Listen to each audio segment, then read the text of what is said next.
الحمد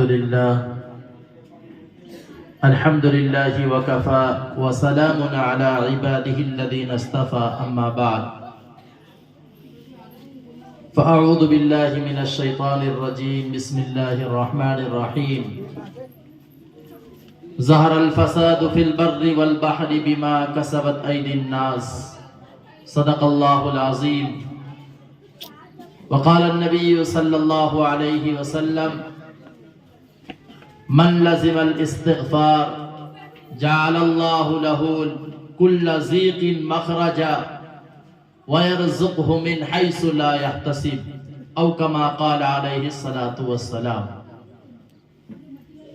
مختصر سے وقت میں دعا کی گھڑی ہے، اسی لیے 1000 بیماری ایک علاج، 1000 بیماری ایک علاج بتا دوں، عمل کریں گے؟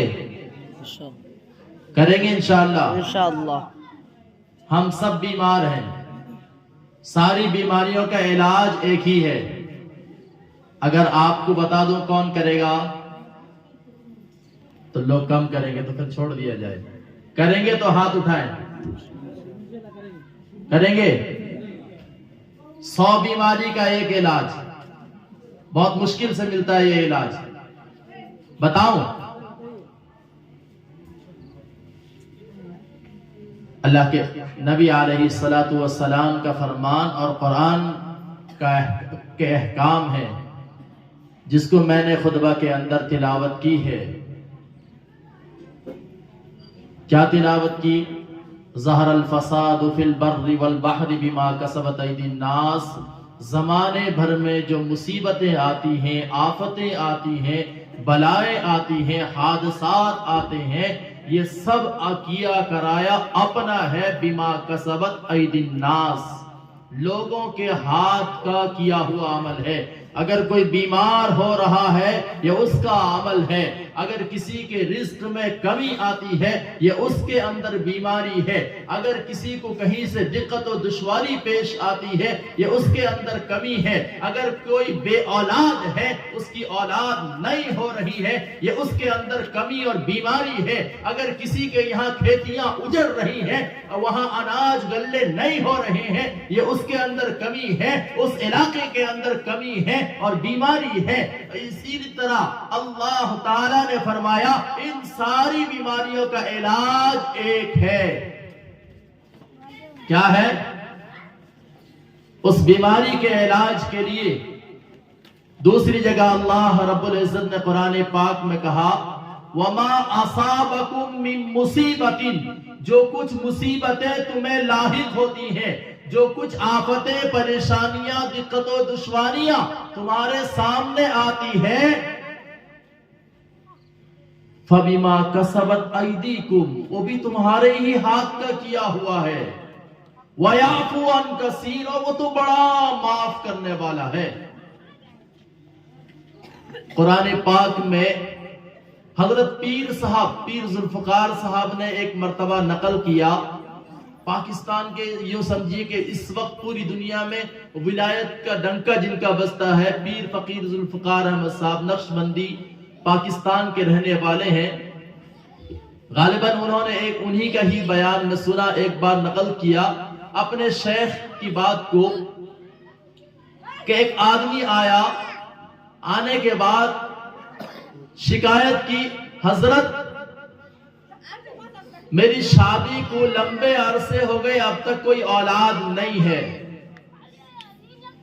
اب تک کوئی اولاد نہیں ہے۔ انہوں نے کہا استغفار کیجئے۔ کیا کیجئے؟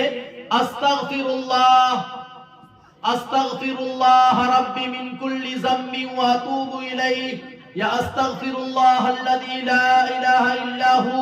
جس طرح کے استغفار آپ کو یاد ہو، اگر کچھ بھی نہیں تو استغفر اللہ۔ کیا کہے؟ اولاد نہیں ہو رہی، کہا استغفار کرو۔ ایک آدمی اور آیا، کہنے لگا میرے یہاں باغات سارے اجڑ گئے، اناج نہیں ہو رہا ہے، کھیتی کھلیان سے برباد ہو گئے، کہنے لگے استغفار کرو۔ ایک اور صحابہ آئے کہنے لگے ہمارے یہاں بارش نہیں ہو رہی ہے، سارے لوگ پریشان ہیں، بھوکمری کے جانور شکار ہو چکے ہیں، غلے اناج کے کچھ بھی نہیں اگ رہے ہیں زمین سے۔ کہنے لگے استغفار کرو۔ جب اس طرح کی باتیں کہنے لگے، لوگ رزق کے لیے پریشان ہیں، اولاد کے لیے پریشان ہیں، بارش کے لیے پریشان ہیں، سب آ کر شکایت ایک ایک کر کے کہنے لگے سب کو آپ نے کہا استغفار کرو، اس کا علاج آپ کہاں سے تجویز کیے ہیں؟ اس علاج کو آپ کو دیا کس نے ہے؟ یہ علاج آپ کہاں سے لیے؟ انہوں نے قرآن پاک کی آیت اٹھائی اور کہا فَقُلْ تَسْتَغْفِرُوا رَبَّكُمْ إِنَّهُ كَانَ غَفَّارًا يُرْسِلِ السَّمَاءَ عَلَيْكُمْ مِدْرَارًا وَيُمْدِدْكُمْ بِأَمْوَالٍ وَبَنِينَ وَيَجْعَلْ لَكُمْ جَنَّاتٍ وَيَجْعَلْ لَكُمْ أَنْهَارًا۔ تم اللہ کے سامنے استغفار کرو، تمہارے لیے ضروری ہے کہ تم استغفار کرو۔ فَقُلْتُ اسْتَغْفِرُوا رَبَّكُمْ، پروردگار سے مغفرت چاہو، استغفار کرو۔ إِنَّهُ كَانَ غَفَّارًا، بے شک وہ تمہارے بڑے بڑے گناہوں کو معاف کرنے والا ہے، بخشنے والا ہے۔ جب تمہارے گناہ معاف کر دے گا اس کے بعد وہ کیا کرے گا؟ یرسل السماء علیکم مدرارا، مسلسل تمہارے اوپر بارش برسائے گا، زمین پر بارش برسے گی، زمین سے اناج نکلیں گے، گلے نکلیں گے، پودے نکلیں گے۔ اناج نہ ہونے کا سبب تمہارے گناہ ہے، تمہاری بے عزتی ہے، تمہاری بے پردگی ہے، تمہارے اولاد کی ناقدری ہے۔ اولاد ماں باپ کی ناقدری کرتا ہے، پڑوسی کو ستاتا ہے، جوا کھیلتا ہے، شراب پیتا ہے، شطرنج کھیلتا ہے، جتنی برائیاں ہیں یہ ساری برائیوں کو چھوڑو۔ استغفروا ربکم انہ کان غفارا، رب کے سامنے استغفار کرو، تمہارے گناہوں کو معاف کرے گا۔ جب تم مغفرت طلب کرو گے گناہ معاف ہوں گے۔ یرسل السماء علیکم مدرارا، آسمان سے بارش برسیں گے۔ وَيُمْدِدْكُمْ بِأَمْوَالٍ، تمہارے مال کے ذریعے تمہاری مدد کی جائے گی۔ جس کے رزق میں کمی ہے وہ بھی استغفار کرے، اسی لیے وظیفہ بتایا۔ اس کے آگے فرمایا وَبَنِينَ، جس کے اولاد نہیں ہے کہا استغفار کرو۔ مولانا طارق محمود صاحب نے کہا میری ملاقات سعید انور سے ہو گئی، کھلاڑی ہے نا سعید انور، کہنے سعید انور سے ملاقات ہو گئی، ان کی شادی کو 15 سال ہو گئے تھے، ان کے کوئی اولاد نہیں تھے۔ جب ان سے ملاقات ہوئی تو انہوں نے کہا کہ بہت پریشان ہوں، شادی کو 15 سال ہو گئے، اب تک کوئی اولاد نہیں ہے۔ انہوں نے کہا کہ سارے گناہ چھوڑو، توبہ کرو اور اس مقدار سے پڑھو استغفار پہلے ہفتے میں 40 مرتبہ، یعنی ہر 40 دن میں آپ اس 40 دن میں اگر 100 مرتبہ پڑھتے ہیں، اگلے 40 دن میں 200 مرتبہ، اس کے بعد والے مہینے میں 300، اس کے بعد والے مہینے میں 400، اس کے بعد 500، 600۔ کہنے لگے ایسے ہی 4 مہینے پڑے تھے، بیوی حمل سے ہو گئی۔ ڈاکٹروں نے جواب دے دیا تھا کہ تیرے اولاد نہیں آئیں گے۔ ڈاکٹر اللہ کہے یرسل السماء علیکم مدرارا ویمددکم باموال وبنین، ڈاکٹر کے پاس جب گئے ڈاکٹر نے کہا یہ کہاں سے آ گیا؟ کہنے لگے اللہ نے دیا۔ حضرت سلیمان علیہ السلام 100 شادی کیے تھے مگر ان کی کوئی اولاد نہیں۔ اللہ نے کہا اولاد چاہتے ہو اپنے عمل کے ساتھ انشاءاللہ کہو اولاد آ جائے گی۔ داستان بہت لمبی ہے، اسی لیے آپ کو بتایا ہر بیماری کا علاج استغفار کریں گے انشاءاللہ۔ ایک واقعہ امام احمد بن حنبل رحمت اللہ علیہ کا ہے۔ امام احمد بن حنبل رحمت اللہ علیہ ایک دفعہ اپنے مکان سے نکل کر کے ایک لوٹا لیا، ایک جائے نماز لیا، چلنے لگے۔ کسی نے پوچھا کہاں کا سفر ہے، کہاں چلے ہیں؟ کہا پتہ نہیں کہاں نکلا۔ اب نکل کے چلے، چلتے بہت دور نکل گئے اپنے علاقے سے۔ جانے کے بعد سردی کا زمانہ تھا، اب چلتے بہت دور جانے کے بعد ایک شہر میں ایک مسجد تھی۔ دیکھا جب رات کا وقت ہو گیا، سوچا عشاء کی نماز پڑھ لیں۔ پڑھ لینے کے بعد مسجد کے متولی سے درخواست کریں رات مسجد میں آرام کر لیں، پھر صبح ہو جائے تو چلتے بنے۔ جب انہوں نے عشاء کی نماز پڑھی، عشاء کی نماز پڑھنے کے بعد امام احمد بن حنبل رحمت اللہ علیہ، وقت کا اتنا بڑا امام، مسجد کے متولی سے کہا میں مسافر ہوں، پردیسی ہوں، مجھے رات مسجد میں آرام کرنا ہے۔ کہنے لگے ہماری مسجد میں رات کوئی آرام نہیں کر سکتا، کسی کو اجازت نہیں۔ اتنا کہہ کر متولی گھر چلا گیا، کھا کے آیا، کہنے لگا 15-20 منٹ کا وقت ہے، آپ کہیں اور نکل جائیں۔ آ کر دیکھا کہ امام احمد بن حنبل رحمۃ اللہ علیہ وہی مسجد میں ہے۔ ان کے سامان نکال کر مسجد سے باہر ڈال دیا۔ لکھا ہے کتاب میں، امام احمد بن حنبل رحمۃ اللہ علیہ مسجد سے باہر، سردی کا زمانہ، ٹھٹر رہے تھے، پاس میں کچھ نہیں تھا، ایک مصلی تھا، ایک لوٹا تھا، ایسے مسجد کے باہر لیٹ گئے اور سارے لوگ چلے گئے گھروں میں سونے کے لیے۔ دیکھا جب بہت زیادہ سردی لگی، بہت زیادہ سردی کی وجہ سے ٹھٹرنے لگے، دیکھا سامنے میں ایک ہوٹل چل رہا تھا، اس ہوٹل میں تندور جل رہا تھا۔ اب سردی کے مارے کہنے لگے، میں اٹھ کے چلا گیا اس کے تندور کے پاس، اور تندور کے پاس کھڑا ہوا ایک جوان روٹی بنا رہا تھا۔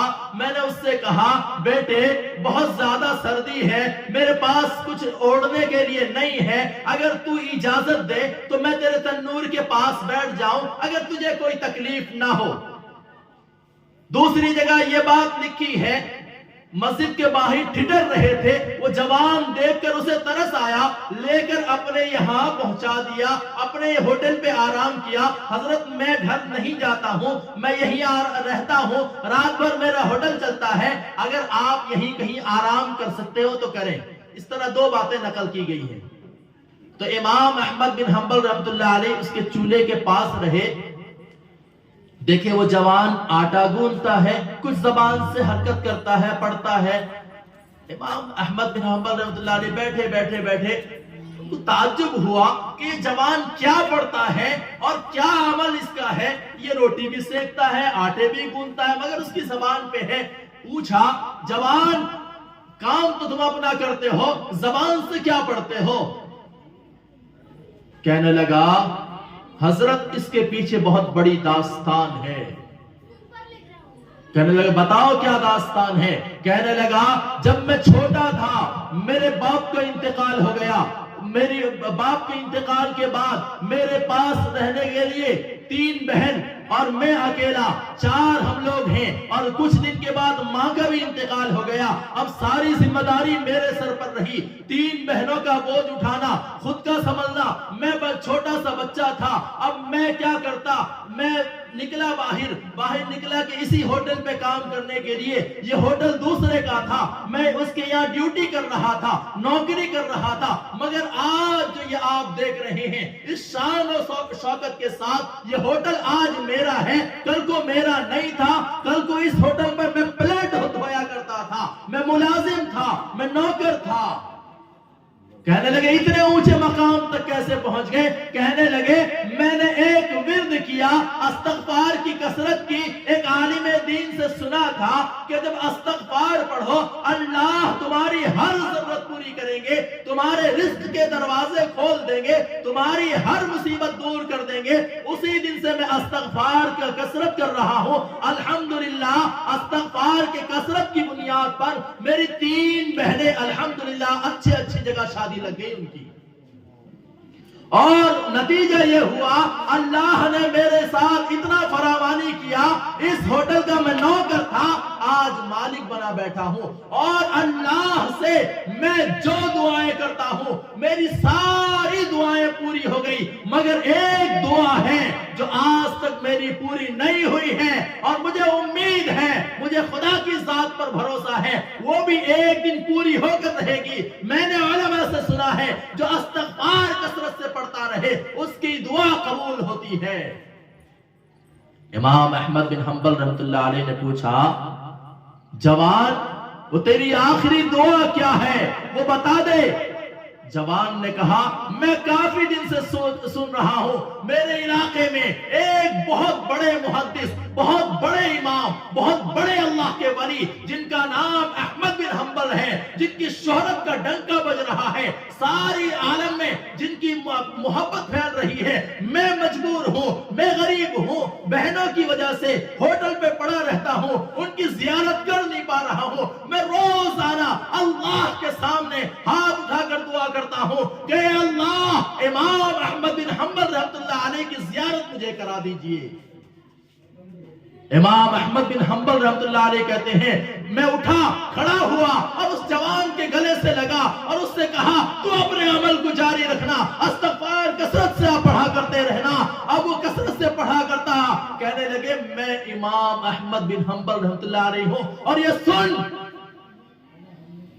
میں آیا نہیں ہوں, میں دھکے دے کر نکال کر تیرے پاس پہنچایا گیا ہوں. یہ میرے پروردگار کو راست نہیں آیا کہ میرا ایک بندہ زمان سے دراز سے استغفار کی کثرت کر رہا ہے اور دعا کر رہا ہے تیری ملاقات کے لیے. امام احمد بن حنبل تو اب تک یہاں بیٹھا ہوا, نکل جاؤ اس جوان سے ملاقات کر جو تندور جلائے ہوئے روٹی سیکتا ہے. اللہ اکبر کبیرہ, ایک اللہ کا ولی, وقت کا امام, اس کو بھی اللہ نے. لوگ پریشان ہو کر کہیں جاتے ہیں, مولویوں کا کام مسجد یا مدرسہ ہے, مگر انہیں مسجد سے نکال کر ایک جوان کے ہوٹل پر پہنچایا گیا. وہ جوان کا عمل کیا تھا بتاؤ میرے بھائی, جوان کا عمل کیا تھا؟ کثرت کے ساتھ استغفار پڑھا کرتا تھا.